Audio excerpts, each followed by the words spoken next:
figured out something about this one. They're all V6. This one, they said they replaced the engine. And check this out.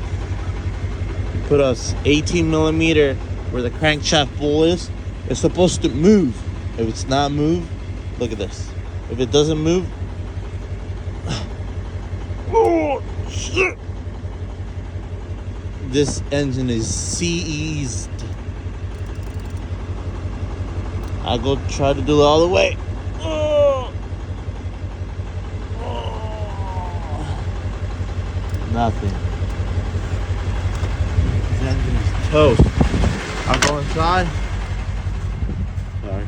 I go inside to see if it's gonna start. Look at how the starter does.